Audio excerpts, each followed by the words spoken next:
जय हिंद, नमस्कार। कैसे हैं आप सभी? आई हो आप सभी बहुत ही अच्छे होंगे। तो चलिए, आज का हमारा क्लास जो होगा साइंस का 10th वालों के लिए होगा। और वो हमारा क्या है जी, आज 2021। तो पहले वो कहते हैं कि आपका फर्स्ट सेटिंग का जो है ना क्वेश्चन 2021 का हम कंप्लीट कर दिए थे, ठीक है। और यह जो है हमारा जो है ना 2021 का ही है, लेकिन ये हमारा सेकेंड सेटिंग का है, ठीक है। आज 2021 हमारा खत्म हो जाएगा। तो वीडियो काफी हेल्पफुल होगा। और आपको हम बार बार यही बोलते हैं कि यदि आप लोग चाहते हैं कि एग्जाम में अच्छा नंबर आए, है ना, यानी कि अगर चाहते हैं कि हम फर्स्ट करें 400 प्लस नंबर आए, तो आप चाहे मेरा वीडियो देखें या फिर किसी और का वीडियो देखिए, उससे कोई दिक्कत नहीं है। लेकिन आप क्वेश्चन बैंक को जरूर पढ़िएगा, ठीक है ना। क्योंकि प्यार बच्चों, क्वेश्चन बैंक वह चीज है जो आपको बताएगा कि एग्जाम में अभी तक में किस टाइप का क्वेश्चन पूछा गया है और कौन सा क्वेश्चन कितना बार रिपीट हुआ है, ठीक है। तो हम भी जो है ना अपना ऑफलाइन में बच्चों को जो पढ़ाते हैं विशेष तौर पे क्वेश्चन बैंक ही पढ़ाते हैं, इसलिए लगभग बच्चा जो है ना 400 प्लस नंबर करता है और अच्छा लाता है नंबर, ठीक है ना। इतना बार जो है, एक बार तो मेरा जो है ना स्कूल टॉप भी हुआ था, बहुत अच्छा नंबर आता है। यानी कहने का मतलब हुआ कि आप क्वेश्चन बैंक को जरूर पढ़िए। यदि आप क्वेश्चन बैंक पढ़ते हैं तो आपको पता चल जाएगा कि क्वेश्चन किस टाइप से एग्जाम में आता है और कौन कौन सा क्वेश्चन रिपीट हुआ है, और उस पर आपको विशेष ध्यान देना पड़ेगा, ठीक है ना। इसलिए जो है ना हम क्वेश्चन बैंक पर विशेष फोकस करते हैं। तो चलिए, बाकी बात आप लोग समझदार हैं, समझ गए होंगे कि क्वेश्चन बैंक को अच्छी तरह से पढ़ना है। और आप लोग के लिए हम जो है ना धराधर वीडियो जो है ना क्वेश्चन बैंक पर लाते रहते हैं, ठीक है। और एक भी प्रश्न जो है ना शायद ऐसा कोई होता हो जो मिस्टेक से उसका आंसर गलती हो जाता होगा, लेकिन जो है ना आपको बिल्कुल हम परफेक्ट एक बार जो है ना क्या करते हैं, उसको सॉल्यूशन कर लेते हैं और जांच कर लेते हैं इसमें क्या है नहीं है, उसके बाद आप लोग के सामने लाते हैं ताकि आप लोगों को दिक्कत ना हो। तो चलिए क्लास को करते हैं शुरू। बाकी बात तो ना बातचीत तो होते रहेगा बीच बीच में, है ना। तो पहला प्रश्न है आज का कि अधातु के ऑक्साइड होते हैं। तो प्यारे बच्चों, अधातु के जो ऑक्साइड होते हैं वह अम्लीय होता है और धातु का ऑक्साइड जो है वह क्षारीय होता है। क्वेश्चन आपका 2 है कि कार्बन है। सभी को पता है कार्बन हमारा क्या है, अधातु है। अगला क्वेश्चन है, निम्न में कौन सा असंतृप्त हाइड्रोकार्बन है? ये आपका हो जाएगा C2H4। किसमें है? C2H4 यहाँ पर क्या है, असंतृप्त हाइड्रोकार्बन है। अगला है एरोमेटिक हाइड्रोकार्बन है। एरोमेटिक मतलब होगी आपका, एरोमेटिक आपका जो है बेंजीन के समूह का ही होता है। उसको बेंजीन के नाम से, ऐसे बेंजीन के नाम से नहीं जानते हैं, लेकिन उसको बेंजीन के श्रेणी में रखा जाता है। तो एरोमेटिक जो होता है ना, उसका जो सूत्र होता है यह होता है बेंजीन वाला ही सूत्र होता है, C6H6, यह बेंजीन वाला होता है। अगला है, निम्नलिखित में से कौन अक्रिय गैस है? अक्रिय गैस को ही हम लोग क्या बोलते हैं कि निष्क्रिय गैस कहते हैं। तो कौन सा निष्क्रिय गैस है, अक्रिय गैस है? तो हीलियम जो है, हीलियम ये हमारा क्या है, अक्रिय गैस है। निम्नलिखित में कौन उपधातु है? आपको एंटीमनी जो है Sb जो है यह क्या है, उपधातु है। यानी कि क्या है, यह ना तो धातु है ना तो यह अधातु है, क्या है हमारा उपधातु है, यानी दोनों के बीच का गुण का है। हाँ, पौधों में श्वसन होता है। देखिए, पौधों में श्वसन के लिए कोई विशेष अंग नहीं होता है बच्चों। और पौधे में जो श्वसन होता है वह जड़ के द्वारा भी श्वसन हो जाता है, उसमें पत्तियों के द्वारा भी हो जाता है, तना के द्वारा भी हो जाता है। यानी कि पौधों में, जैसे कि हम लोगों में सांस लेने के लिए नाक होता है ना, लेकिन ऐसा पेड़ पौधा में नहीं होता है। वो जो ना जड़ के द्वारा भी, पत्तियों के द्वारा भी एंड तना के द्वारा भी श्वसन कर लेते हैं। तो इनमें से हमारा आंसर हो जाएगा सभी। अगला क्वेश्चन है, निम्न में स्वपोषी कौन है? स्वपोषी का मतलब होता है जो अपना भोजन खुद से तैयार करते हैं, किसी जीव पर निर्भर नहीं करते हैं, उसे हम लोग क्या कहते हैं, स्वपोषी कहते हैं। तो जितने हरे पेड़ पौधे होते हैं वो क्या होते हैं, स्वपोषी होते हैं। और आपका जो शैवाल होता है वह भी स्वपोषी होता है। अगला क्वेश्चन है कि दर्पण का सूत्र कौन है? तो 1/v + 1/u = 1/f, यह हमारा दर्पण का सूत्र है। और बात करेंगे ऑप्शन बी का, यहाँ पे माइनस है तो माइनस लगने का मतलब हो गया आपका ना लेंस का सूत्र हो गया, लेंस सूत्र हो गया, है ना। यदि यहाँ पे प्लस आ जाएगा प्यारे बच्चों, यहाँ प्लस हो जाएगा तो आपका दर्पण का सूत्र हो जाएगा। अगर यहाँ प्लस का जगह हम दे देंगे माइनस तो क्या हो जाएगा, लेंस का सूत्र हो जाएगा। अगला क्वेश्चन है कि अवतल लेंस का आवर्धन होता है। अवतल लेंस का आवर्धन, चाहे आपका लेंस उत्तल हो या अवतल हो, आवर्धन क्या होता है, v/u, यानी कि v/u प्रतिबिंब की ऊंचाई बट्टे वस्तु की ऊंचाई। चलिए अगला है हमारा निम्नांकित यौगिक में कौन अम्ल है? तो देखिए आपका ऑप्शन बी अम्ल है, या क्या है सल्फ्यूरिक अम्ल है, H2SO4 यह अम्ल है, सल्फ्यूरिक अम्ल है ना। सल्फ्यूरिक अम्ल को ना अम्लराज कहा जाता है, अम्लों का राजा कहा जाता है, ठीक है ना। इसको क्या बोलते हैं, अम्लराज कहते हैं, यानी कि अम्लों का राजा किसे कहते हैं, सल्फ्यूरिक अम्ल को अम्लों का राजा कहा जाता है। नेक्स्ट क्वेश्चन है कि बेंजीन का अणु सूत्र क्या होता है, तो बेंजीन का C6H6 होता है। अगला क्वेश्चन है निम्न में से कौन विस्थापन अभिक्रिया का एक उदाहरण है। विस्थापन, विस्थापन का मतलब होता है कि एक तत्व दूसरे को विस्थापित कर देगा, यानी वहां से हटा के अपना बैठ जाएगा। आप देखिएगा थोड़ा ध्यान से, यहाँ पे ऑप्शन से आप देखिए, यहाँ पे फेरस है ना, यहाँ पे फेरस आ गया, यहाँ पे क्या था हमारा कॉपर था, तो इसने क्या किया यहाँ से कॉपर को हटा दिया, कॉपर को हटा के यहाँ पे भेज दिया, यानी यहाँ से कॉपर को फेरस ने क्या करते हटा दिया, यानी कि यह लोहा है फेरस, इसने क्या किया ये कॉपर जो यहाँ पे था इसको विस्थापित कर दिया, हटा दिया, हटा के यहाँ भेज दिया, यानी यहाँ पे क्या विस्थापन अभिक्रिया हो रहा है। तो हमारा आंसर क्या हो जाएगा, ऑप्शन सी हो जाएगा। क्वेश्चन 14 है कि तूतिया यानी नीला थोता का अनुसूत्र क्या होता है, यहाँ पर होता है CuSO4 × 5H2। अगला क्वेश्चन है निम्नलिखित में से लवण कौन है जी, लवण यानी कि नमक कौन है, NaCl, ये सोडियम क्लोराइड हमारा क्या है लवण होता है, यानी कि नमक होता है। किस जीव में हीमोग्लोबिन नहीं होता है, तो मक्खी में, तेलचिट्टा में, इस सभी में हीमोग्लोबिन नहीं पाया जाता है। और याद रखिएगा हीमोग्लोबिन की वजह से ही हमारा रक्त का रंग लाल होता है, ठीक है। यदि क्वेश्चन पूछे कि रक्त का रंग लाल क्यों होता है, तो हीमोग्लोबिन के कारण से रक्त का रंग लाल होता है। अगला क्वेश्चन है कि मनुष्य के आहार नाल में अवशेषी अंग कौन है, तो अपेंडिक्स जो है यह आपका अवशेषी अंग है, ये एक प्रकार का अपेंडिक्स बीमारी होता है, ये अवशेषी अंग है जो कि मतलब शरीर में इसका कोई उपयोग नहीं होता है, ठीक है ना। हाँ, निम्नलिखित में से कौन ट्रिप्सिन एंजाइम का कार्य है, वो हमारा है प्रोटीन का पाचन, प्रोटीन का पाचन जो है ना ट्रिप्सिन एंजाइम का कार्य करता है, आंसर हो जाएगा सी। अगला क्वेश्चन है कि मुख्य गुहा में आहार का कौन सा भाग का पाचन होता है, वो आपका हो जाता है किसका, कार्बोहाइड्रेट का हो जाता है। किसका होता है भाई, कार्बोहाइड्रेट।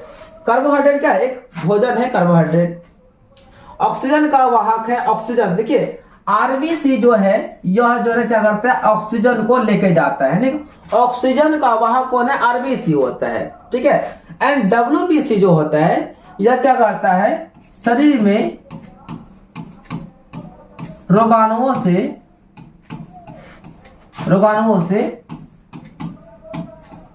सुरक्षा करता है, सुरक्षा यानी कि शरीर से जो रोग होता है, यानी शरीर के रोगों से जो ना, शरीर को रोगों से लड़ने का क्षमता प्रदान करता है डब्ल्यूबीसी, यानी कि व्हाइट ब्लड सेल है ना। तो व्हाइट ब्लड सेल की बात करेंगे प्यारे बच्चों, तो व्हाइट ब्लड सेल का जो जीवन काल होता है 12 से 20 दिन होता है। एंड बात करेंगे आरबीसी का जीवन काल, तो इसका जो है ना कितना होता है 120 दिन होता है। और याद रखिएगा चाहे आपको डब्ल्यूबीसी हो या आरबीसी हो, इसका निर्माण जो है ना अस्थि मज्जा में ही होता है। अगला क्वेश्चन है कि रक्त में शर्करा का स्तर नियंत्रित करता है, तो इंसुलिन करता है।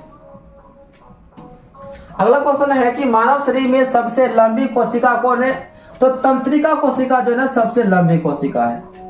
अगला क्वेश्चन है निम्न में कौन सा पदार्थ लेंस के लिए उपयुक्त नहीं किया जाता है, तो लेंस के लिए चाहिए पारदर्शी पदार्थ चाहिए, ठीक है ना। तो जल हमारा पारदर्शी है, आर पार उसमें हो जाता है, लेंस में काम आता है। कांच भी पारदर्शी है, लेकिन मिट्टी हमारा क्या है अपारदर्शी है, यानी कि हमारा हो जाएगा आंसर सी, मिट्टी का प्रयोग लेंस बनाने में नहीं किया जाता है। निम्नलिखित में से कौन संख्या प्रकाश के अपवर्तन के नियम के लिए सही है, देखिए घुमा के पूछा है, इधर नहीं बोल सकता है कि प्रकाश के अपवर्तन के कितने नियम होते हैं, सीधा बोलते हैं कौन, यानी कि निम्नलिखित में कौन संख्या प्रकाश के अपवर्तन के नियम के लिए सही है। तो यानी कि कहने का मतलब पूछ रहा है कि प्रकाश के अपवर्तन के कितने नियम होते हैं, भाई 2 नियम होता है। हाँ, किसी वस्तु का प्रतिबिंब आंख के जिस भाग पर बनता है वह है, तो प्रतिबिंब किसी वस्तु का आंख का ना रेटिना पर बनता है, रेटिना को हम लोग दृष्टि पटल भी कहते हैं। अगला है किसी माध्यम के अपवर्तनांक का मान क्या होता है, यह क्या होता है sin I/sin R होता है। अगला क्वेश्चन है कि एक गोलीय दर्पण की फोकस दूरी 20 सेंटीमीटर है, तो यह गोलीय कैसा है, मतलब यह गोलीय दर्पण कैसा है। यहाँ देखिए प्लस में है ना, आपका जो फोकस दूरी है प्लस में है, आप प्लस का मतलब हो गया वो उत्तल दर्पण होगा, उत्तल दर्पण होगा, है ना। उत्तल दर्पण का फोकस दूरी क्या होता है, धनात्मक होता है, एंड अवतल का जो फोकस दूरी होता है वो ऋणात्मक होता है। तो यहाँ फोकस दूरी किस में है, प्लस में है, तो इसका मतलब हुआ उत्तल दर्पण होगा। अगला क्वेश्चन हो गया, तालाब का जल कम गहरा दिखाई देने का कारण क्या है, उसका वजह है अपवर्तन। अपवर्तन की वजह से क्या होता है कि उसका जो गहराई है थोड़ा कम मालूम पड़ता है। अवतल दर्पण की फोकस दूरी होती है, तो अवतल का जो फोकस दूरी होता है वह ऋणात्मक होता है, और जो धनात्मक है यह होता है उत्तल दर्पण का। उत्तल दर्पण का फोकस दूरी धनात्मक होता है, एंड अवतल का जो फोकस दूरी है वह ऋणात्मक होता है, नहीं माइनस में, तो नेगेटिव होता है। अगला है निम्नांकित में कौन संबंध सही है, अवतल दर्पण की फोकस दूरी r और उसकी वक्रता त्रिज्या, सॉरी अवतल दर्पण की फोकस दूरी f एंड वक्रता त्रिज्या r, यानी कहने मतलब हुआ फोकस दूरी f और वक्रता त्रिज्या r में क्या संबंध होता है। तो प्यारे बच्चों, फोकस दूरी जो होता है ना, यह वक्रता त्रिज्या की आधी होती है, एंड वक्रता त्रिज्या जो है यह फोकस दूरी की 2 गुनी होती है। तो आपका ऑप्शन में इन दोनों में से कोई एक जरूर होगा। तो देख लीजिए क्या है, r बराबर 2f है, ये वाला है ना, तो आपका आंसर हो जाएगा ए, यानी कि वक्रता त्रिज्या जो ना फोकस दूरी की 2 गुनी होती है।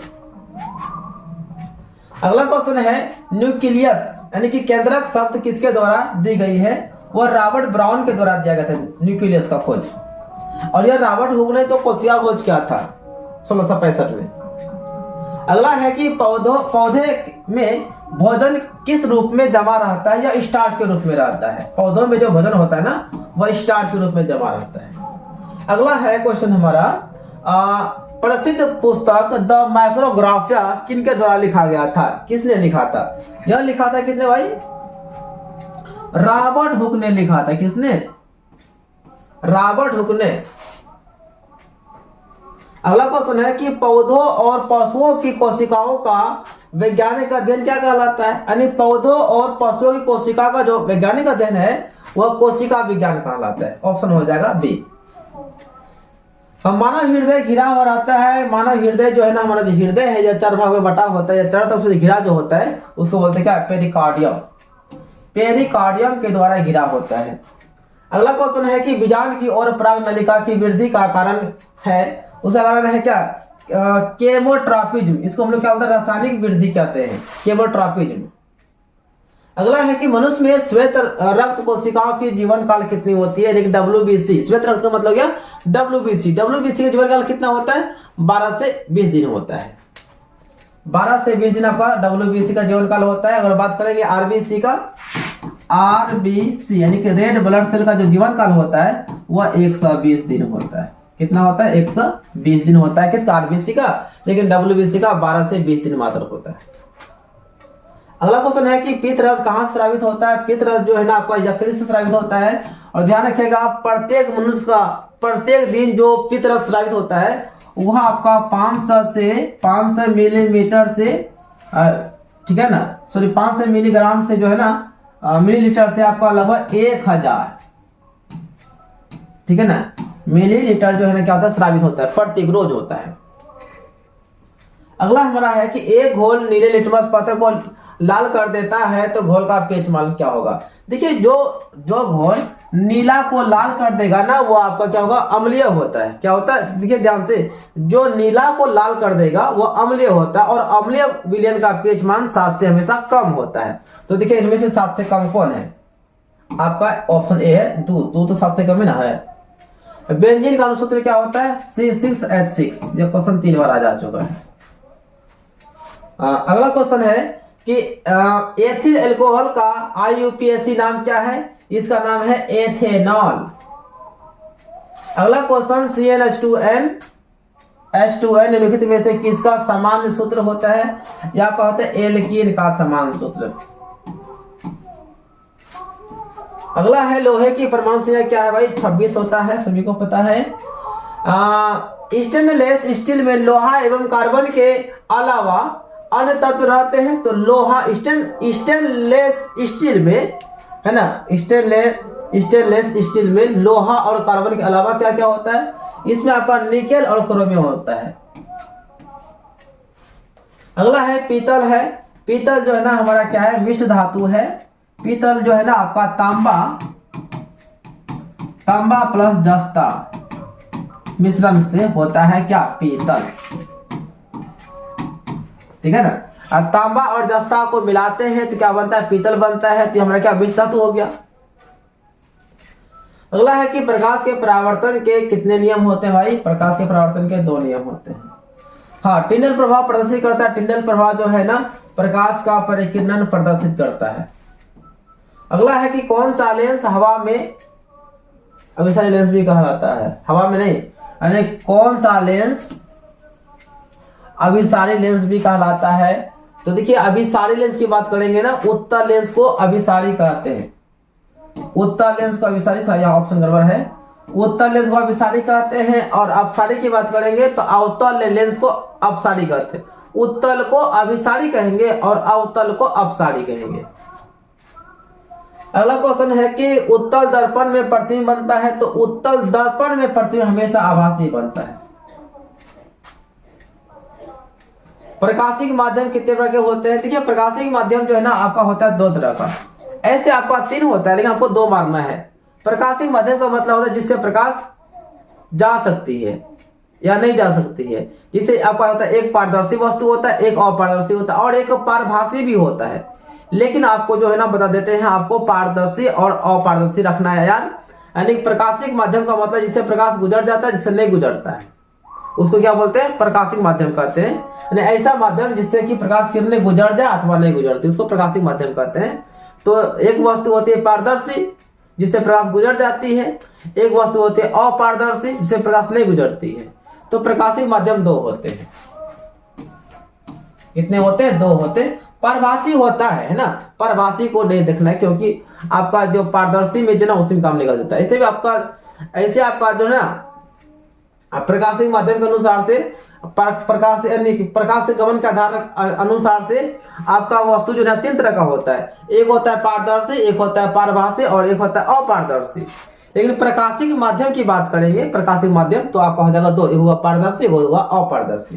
तो आपका आंसर हो जाएगा 2। कंफर्म याद रखिएगा, आपको बिल्कुल हम सही बता रहे हैं। ठीक है। अगला है कि डायनामो परिवर्तित करता है। डायनामो जो है ना यांत्रिक ऊर्जा को क्या करता है, विद्युत ऊर्जा में परिवर्तित कर देता है, कन्वर्ट कर देता है।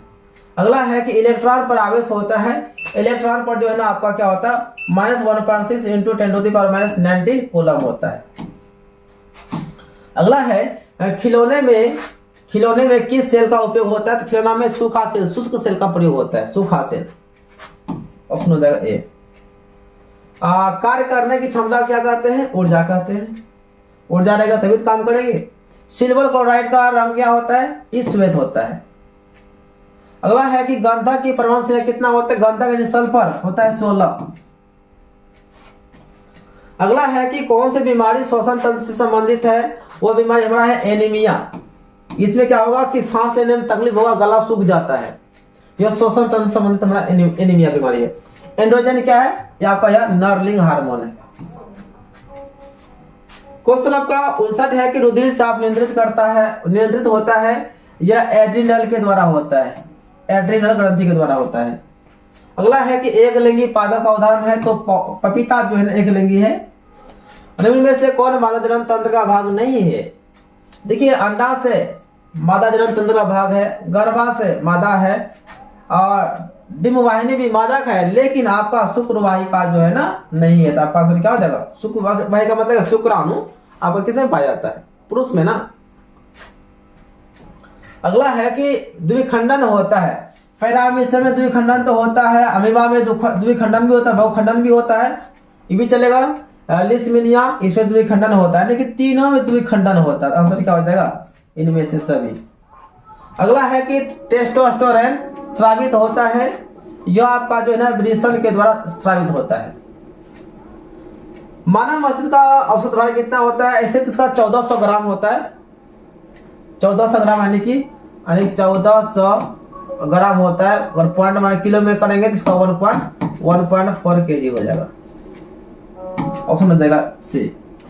अगला है कि इलेक्ट्रिक हीटर की कुंडली बनाने में किस पदार्थ का प्रयोग किया जाता है। तो हीटर का जो कुंडली होता है वो नाइक्रोम का होता है। एंड आपका विद्युत बल्ब की बात करेंगे, विद्युत बल्ब का जो फिलामेंट होता है वो होता है आपका इसका टंगस्टन का होता है। अगला है कि 1 यूनिट विद्युत ऊर्जा का मान है वो आपका होगा 3.6 इंटू 10⁶ जूल के बराबर होगा। अगला है किलोवाट घंटा एक इकाई है, तो यह जो है ना आपका ऊर्जा का इकाई है। प्रश्न है कि विद्युत फ्यूज विद्युत धारा के किस सिद्धांत पर कार्य करता है भाई, या उसमें सिद्धांत पर, वही पूर्णा सभी क्वेश्चन है। अगला है कि वोल्ट मीटर को विद्युत परिपथ में किस क्रम में जोड़ा जाता है, तो वोल्ट मीटर को समांतर क्रम में जोड़ा जाता है और आमीटर को श्रेणी क्रम में जोड़ा जाता है। अगला है कि विद्युत परिपथ में दो बिंदुओं के बीच विभवांतर मापने के लिए प्रयुक्त किया जाता है, तो उसको ना वोल्ट मीटर का प्रयोग किया जाता है, इसमें वोल्ट मीटर का। अगला है कि जल विद्युत संयंत्र किस ऊर्जा को विद्युत ऊर्जा में रूपांतरित करता है, यानी जल विद्युत जो है ना जल गति में रहता है ना उसको कन्वर्ट करता है, यानी कि स्थितिज ऊर्जा में, किस ऊर्जा को, स्थितिज ऊर्जा को रूपांतरित कर देता है। हाँ, विद्युत बल्ब में कौन सी गैस भरी जाती है, तो निष्क्रिय गैस भरी जाती है, जिसको हम अक्रिय गैस भी कहते हैं। अगला क्वेश्चन है कि विद्युत बल्ब में कौन सी गैस, ओ यार हो गया। हाँ, निम्नलिखित में से कौन प्राकृतिक सूचक है, तो हमारा हल्दी प्राकृतिक सूचक है। अगला है कि कैल्शियम कार्बाइड जल के साथ अभिक्रिया करके देता है या इथाइन देता है। अगला है कि बॉन्ड OH अभिक्रियाशील मूलक वाले यौगिक है, तो हमारा एल्कोहल है, सभी को पता है। अगला है कि ओजोन के एक अणु में ऑक्सीजन के परमाणु संख्या कितनी होती है, 3 होती है, सब पूर्णा सब चीजें जी। कमरे के ताप पर द्रव अवस्था में पाया जाने वाला धातु कौन है, तो धातु पूछेगा तो आपका हो जाएगा पारा। यदि अधातु पूछे ना भाई, अधातु पूछेगा क्या हो जाएगा हमारा, ब्रोमीन हो जाएगा। ब्रोमीन हमारा अधातु है, लेकिन यह कमरे के ताप पर द्रव अवस्था में पाया जाता है, जैसे कि हमारा पारा पाया जाता है, लेकिन पारा धातु है और ब्रोमीन अधातु है। सरलतम हाइड्रोकार्बन कौन है, मीथेन है, इसका सूत्र होता है CH4 मीथेन। क्वेश्चन आपका 79 है, निम्नलिखित में से कौन क्षारीय ऑक्साइड है, Na2O सोडियम हाइड्रोक्साइड। हाँ, बेकिंग पाउडर एक निश्चित है, यह तो आपका टार्टिक अम्ल का मिश्रण होता है। कल देख लीजिए टार्टिक अम्ल का हमें काम चल जाएगा। हाँ चलिए, तो फिर बच्चों अभी बता दूं आपको, रियल में अगर टाइम बोले तो 12, 25, 26 हो रहा है, अभी हम वीडियो रिकॉर्ड कर रहे हैं, आप यहाँ पे टाइम को देख सकते हैं, ठीक है ना। तो आप लोग के लिए हम बहुत संघर्ष करते हैं, मेहनत करते हैं, तो आशा है कि आप लोग समझते होंगे, और जो है ना वीडियो को लाइक जरूर कीजिएगा, शेयर कीजिएगा, ठीक है ना। हो सके तो अपना व्हाट्सएप ग्रुप सब में अपना जरूर शेयर कीजिएगा, ठीक है। बाकी बात मिलते हैं कल हमारा होगा 2022 का क्वेश्चन होगा, और सब बात एक बात बोलते हैं कि आप लोग क्वेश्चन बैंक को अच्छी तरह से अध्ययन कर लिए, ठीक है ना, बहुत ही बेस्ट रहेगा। तो चलिए, जय हिंद, वंदे मातरम। वीडियो देखने के लिए आप सभी को दिल से थैंक यू। मिलते हैं हम लोग अगले वीडियो में।